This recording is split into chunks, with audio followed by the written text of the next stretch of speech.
খুব আপন আর কাছের মানুষগুলো যখন বদলে যায়, তাদের বদলে যাওয়াটা স্বাভাবিক হলেও আমরা সেটা স্বাভাবিকভাবে মেনে নিতে পারি না, কারণ তাদের শূন্যতা প্রতিনিয়ত অনুভব হয়। যাকে ছাড়া এক সেকেন্ডও চলতো না, তাকে ছাড়া এখন বছরের পর বছর কেটে যায়। সময়ের সাথে ভালোবাসা আর মায়াটা নিজের মনে বন্দী হয়ে যায়। মায়া লাগিয়ে হারিয়ে যাওয়া মানুষগুলো দেখতে খুব নিষ্পাপ আর মায়াবী মনে হয়।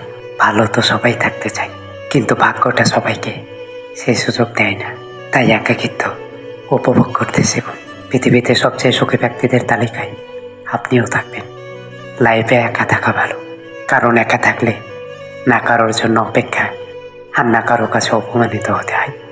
যে শুনতে চায় না তাকে শোনাতে নেই, যে বুঝতে চায় না তাকে বোঝাতে নেই, যে থাকতে চায় না তাকে আটকাতে নেই। যেখানে কদর নেই সেখান থেকে নিজেকে সরিয়ে নেওয়াটাই ভালো, কারণ একই রুটি একই দোকানে একই দাম।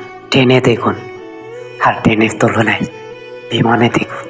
অতএব যেখানে মূল্য আছে সেইখানে নিজেকে ফোকাস করুন। যাদের কাছে আপনার মূল্য নাই সেইখান থেকে নিজেকে পুরোপুরিভাবে সরিয়ে ফেলাটাই ভালো, কারণ আপনার জীবনে শান্তির প্রয়োজন।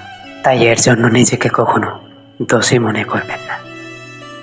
দিন শেষে হাসি মুখে বলতে শিখুন, আমাকে ভালো রাখার জন্য আমি নিজেই যথেষ্ট, বেশি চিন্তা করার দরকার নাই। মনে রাখবেন, যিনি জীবন দিয়েছেন তিনি কিছু না কিছু একটা ভেবে রেখেছেন। খারাপ সময় বার করে ভালো সময় আসবে ইনশাল্লাহ। আর হ্যাঁ, ভবিষ্যৎ নিয়ে ভাবতে ভাবতে যেন ভুলে যেন না যে মৃত্যুই আপনার ভবিষ্যৎ।